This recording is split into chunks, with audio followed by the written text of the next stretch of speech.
Hey nerds, Farmer Jesse here. Welcome to Growers Daily, your daily dose of ecological farming insight. It is Wednesday, December 18th, 2024, and today we're going to talk about, is no-till more economical than tillage?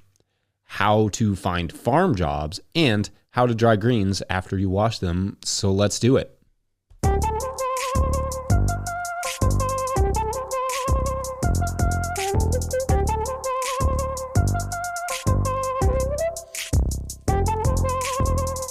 All right, so welcome to Wednesday, everyone. I hope it is cracking along nicely. I have been on a mission to get the fences and some of the many wild areas I have around my farm cleaned up a bit these last couple weeks. It's not very interesting to talk about, and I've already expressed my love of cleaning up the farm, but that's what I'm up to. A little bit. I fear I'm not going to get as much cleaned up as I would like, just given the weather lately, but also like the sunlight. But I'm certainly going to give it the old college try, even though I never finished college, so maybe I could try to find a better phrase for that.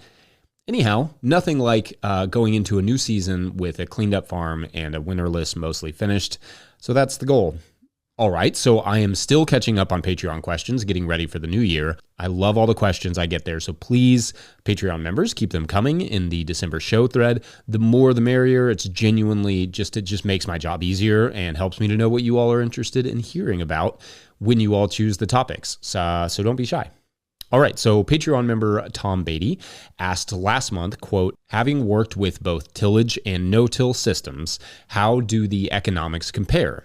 Each has inputs that add to operating costs, but is there a scale where one becomes more profitable than the other? If so, does the pendulum eventually swing back at some point on the operational size/scale continuum? End quote. Okay, this is a great question, Tom. Love it. So for a little background, I learned to farm on a very environmentally conscious tillage farm, meaning they tilled, but were really smart about when and how and to what depths. They added a lot of composted horse manure and some biodynamic preps as well, along with a lot of cover cropping. And I'm really glad I got that education. Honestly, it has served me really well over the years. I know when and how to till properly to not cause further compaction when, for instance, starting a new garden. I know how to cultivate efficiently and effectively where needed. I learned stale seed bedding and mulching techniques and cover crop management. I also understand the art of dry farming, so I can use that around my farm for certain crops. So a lot of good came from that experience, and I wouldn't trade it for the world. But the other thing it taught me was how much more labor gets poured into a tillage system than a no-tillage system. And if not labor, then machinery. So I can't break these numbers down for everyone because everyone's situation will be different, but I can break down how the math works out for me. You can decide if it makes sense for you. All right, so I own a BCS walk-behind tractor and could run a straight-up tillage farm if I so chose. And it would be cheaper upfront, but it would be more expensive in labor. Here's how that works. So for the sake of argument, we'll do a garden plot in deep compost mulch. Think of it like this. On the high end, I spend about $85 per bed to get it set up with compost and labor. So that's like $75 for a yard and a half of compost, plus $10 for the labor, both of which are probably high, but let's just roll with that. So that's a high cost of about $8,500 per 100 beds for labor and compost. Now, because I still spend money on compost and amendments, and there is still labor to set up a tillage bed or plot, I'm spending less money, but I'm still spending something probably closer to $30 a bed. So that would be like $25 for a half a yard of compost, plus $5 in labor and fuel, depending on how the compost was spread. So more like $3,000 per 100 beds to get them set up and ready to plant, depending on how much compost you are using and etc. On the surface, that seems like a savings of $5,500 to go the tillage route, but that financial advantage of tillage is reduced in the upkeep. Those non-tillage beds are set up for 2 years and only require about half or less of the compost every year or two, and almost no weed upkeep. So the upkeep there is about, well, half is too much, but let's say it's half as much as it costs to start the beds. So $4,250 every other year, or $2,125 per year, which again is for labor and compost. You don't have to keep track of these. I'm just saying these numbers if you want to. For those tillage beds, you will have to account for at least 1 hour of labor per crop per season for cultivation. including that very first season. That would be at least 2 cultivations per crop per season. You follow? Generally have to cultivate a crop in bare soil at least twice to keep the weeds down. So you set up the beds at $3,000, but at what? $15 per hour is the bare minimum of what you should pay yourself. Well, depending on the number of crops, that could be as much as 200 crops or 250 or more. So that would mean $3,750 in labor just managing weeds, and that doesn't account for additional compost additions or fuel or maintenance or anything like that. Right now, since I'm going to assume you're not standing there with pen and paper, and if you are, then you're a true nerd, but the cost per season for a tillage farm in year 1 is less by about $1,750 than the no-tillage route. Again, $8,500 for 100 no-till beds versus $66,750 for 100 tillage beds in year 1. But the yearly upkeep is about $1,500 less for no-tillage farm per year than the tillage farm. That would be $2,125 for no-till upkeep starting in year 2 and $3,750 for tillage upkeep. So that's where the pendulum swings back, to use Tom's phrase. In other words, the initial year can cost more for the no-till farm, but the yearly management is less for no-tillage and recoups the difference in less than 2 seasons. Now, this is the math on my farm, not yours. I don't know what equipment you're using. I don't know what your cost of compost is. Your farm will work out differently without question, depending on what tools you already own, how much, if anything, your compost costs, etc. But also keep in mind, in a tillage situation, there are other costs that are hard to quantify, like that the cultivation labor is happening in the dead of summer when you're tired and it's hot and you have a million other things that need attention or that you'd rather, frankly, be doing. Like, what is the value to you of not having to work until dark when you could be hanging out with your kids or your friends or your partner, enjoying some fishing or, in my case, some soccer? Because the compost mulching can take place over the winter, cultivation cannot. What about crop success and disease management? What about erosion from rain and wind? Differences in irrigation costs, mechanical upkeep. Now, different systems have different costs, and there are cultivation tools that reduce labor but cost money, so you will have to do these numbers for yourself. But to me, on our scale, it really comes down to that labor part. And although I'm thankful, as all get out, to have had the education in tillage that I have no desire to return to spending the majority of my time cultivating. Great question, Tom, and feel free to chime in, commenters. Up next, we'll take a quick break and then talk about finding farm work. BRB. Today's episode of Growers Daily is brought to you by Tilth Soil. Tilth Soil is a worker-owned co-op in Cleveland, Ohio, making NOP-compliant living soils for organic growers. Everything from Tilth is compost-based, and they divert around 4,000 tons of food scraps from landfills each year. I have used Tilth Soil for several years now for my plant starts. I love the results. I get consistent germination and consistent growth, plus excellent customer support. It's a lovably nerdy cast of folks who run Tilth. So start your season with excellent germination and strong transplants. Check out Tilth's pre-sale pricing for the 2025 season at tilthsoil.com. That's tilthsoil.com, and click Farmers. All right, back to the show.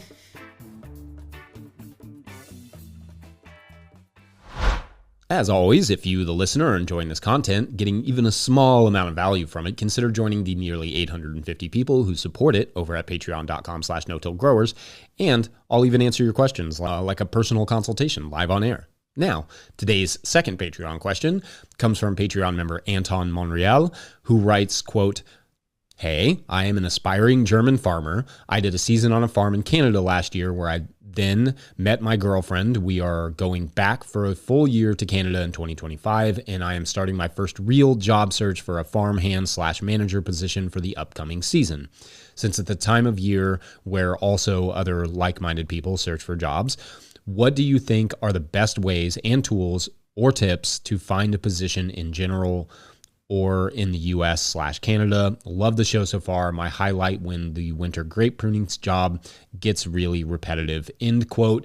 Okay, great question, Anton, and this is a good time of year to be asking it. As you noted, because farmers are starting to gear up and are looking for seasonal, part-time, or full-time employees heading into the spring. First, going to farmers markets and chatting with growers and meeting them in person is an excellent way to find a good farm job. I know that may not be possible from Germany, but if you're already in Canada/the US, that is an option. Sometimes growers don't need a full-time employee, but perhaps can help you find a second part-time gig to fill in the hours. I often talk a lot of trash about social media sites. I'm guilty of that.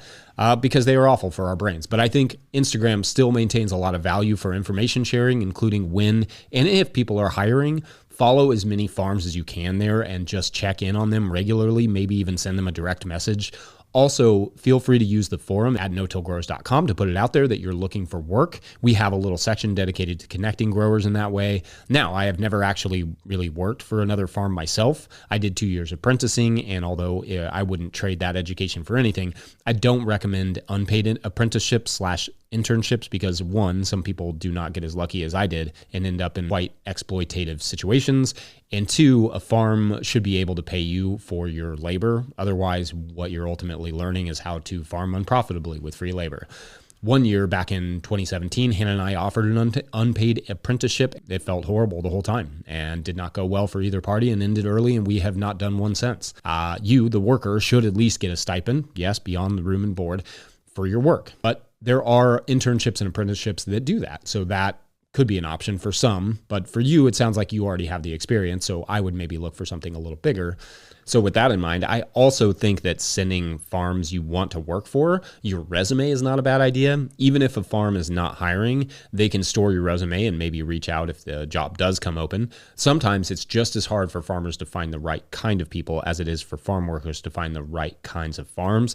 So they would probably be delighted to get your resume and at least have that on file. I remember when I was cooking, I sent my resume out to big name chefs in Louisville and then later in New York City. And I was stunned at how fast I got callbacks and were like, okay, let's set up an interview like right now. Can you be here today? Because, well, they were constantly needing good labor and many farms are in that same boat. Now, there are not as many jobs in farming as there are in like kitchens, but they still exist and farmers are going to be generally pretty excited to see someone with farm experience applying. There may be other websites that you can use that I'm not aware of in Canada and the US. And like I always say, don't hesitate to reach out to local ag organizations in regions where you want to work. They may know some farmers looking for workers or already have like some sort of site or shared spreadsheet or something that they could point you towards that you could find farm work. Otherwise, I'm super glad to hear you've been enjoying the show out there pruning vines, Anton. When I was working in wine sales, I always wanted to go work the harvest somewhere, but the timing never quite worked out. But I always thought that would be fun. Probably be some good podcast listening time out there harvesting and then pruning all winter. Glad we can be of service. All right, one last quick break, and when we come back, we will talk about drying greens. Be right back.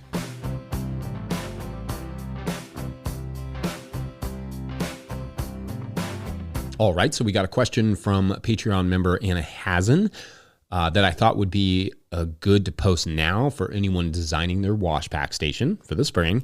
Anna wrote, quote, after listening to a food safety related episode from earlier this fall, I would really like to hear how you or others make sure produce dries after washing. Fans, drip dry, what would be food safe, but also doable on a small scale? Thanks.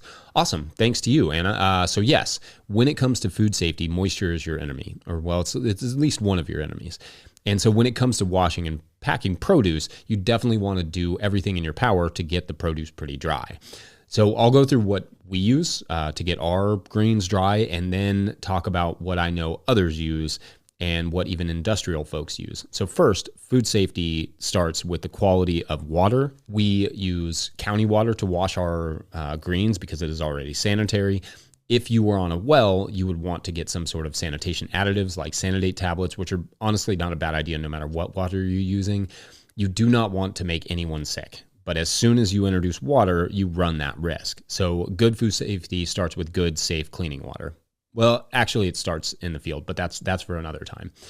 What we do is that we wash the greens in 2 different tanks and then set them above an empty sink in perforated bins to drip dry for a minute while they wait for the salad spinner, which is a modified washing machine. In fact, modified by our interns from that year that I just mentioned. It's still going after 7 years, which is amazing. Now, you don't have to build your own if you like this one. And if you are like me, not mechanical, you can buy industrial spinners, which may be easier, albeit more expensive. The hand spinners are okay, just slow and will not do much volume, at least not efficiently. And they're quite a workout. So use those in the first year, perhaps, though they are not all that cheap. But I wouldn't think of a hand spinner as a long-term spinning solution. Anyway, we use that washing machine to spin dry lettuce greens, and then we dump them into another bin to dry a little bit more before packing them.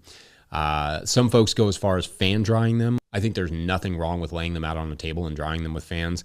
It may add time and expense, but will increase food safety, which is always good. Forever, I have wanted to create a machine that is sort of like one of those cash grab booths, you know, that we used to see on game shows where you put the lettuce in and it just sort of blows around, and then you take it out and pack it. Like you could have it on a conveyor belt, so the lettuce goes into one side, blows around for a few minutes to get to the moisture off, and then lands back on the conveyor and drops out the other side into a bin. But at the moment, that doesn't exist, even though that would be very fun. So a drying rack is, albeit considerably more boring, fine. We detailed the wash pack station at Mountain Roots Farm on a video earlier this year that I will link in the show notes. The farmer there, our buddy Paul Wargo, broke down his wash pack and shows his simple drying and fan screen at the end.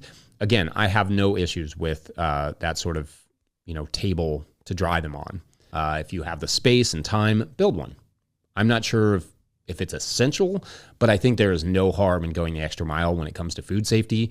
For industrial processors, what they are doing, based on what I can find online, is that they are mixing the greens, washing them using special tools to get bugs out, which, jealous, then running them through an industrial spinner, similar to how we do, but nicer and probably a little bit more efficient. Now, the large-scale systems I've seen do not use a drying screen, but I'm sure something like that exists. And feel free, commenters, to let me know if you've seen one, like a video or a post about industrial processor methods of drying greens involving a screen or fans of some sort. That'd be interesting. The risk of dehydrating the lettuce on a screen is pretty low, as long as you don't leave them there for too long, but it will likely increase food safety and potentially storageability of greens, so it's at least worth considering. Now, I've heard some producers say, especially in areas where they don't get heavy rains that can splash mulch and dirt onto the greens, that they try not to wash them at all. And maybe you can do this in a tunnel. I've never been able to do this really. It's just too buggy and dirty here. Like, I have earthworms and spiders in my lettuce. I could never get away with it, but I could see a path where your overhead irrigation is keeping them from getting too dusty or muddy, and then you can just harvest and pack them afterward without having to wash them. I could see that happening. Anyway, I hope all that is helpful. I'm going to end it there. Everyone have a great rest of your Wednesday, and I will be back tomorrow to hang.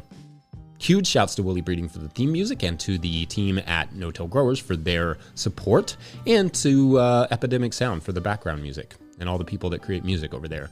Big thank you, as always, to everyone over at patreon.com/no-till-growers, where, at a certain level, or if you just bump up from one level to another, or if you just sign up in the month of December, you get a shout out on the show. So big shout outs today to, we've got some weeklies, to Maina, Byron Green, Stephen Smith, and James Tiedemann. James Tiedemann. Yeah, that works. This one is actually a From Another World. This story is a movie from another world, and the world is mostly bears and tigers, and they just have regular, they just live in cities and normal things, and it's like the bears and the tigers. And their sports teams, though, are where it gets interesting, because they're all named after either types of lizards or some birds, or just called the humans. Anyway, thanks for watching and or listening. We'll see you tomorrow. Bye.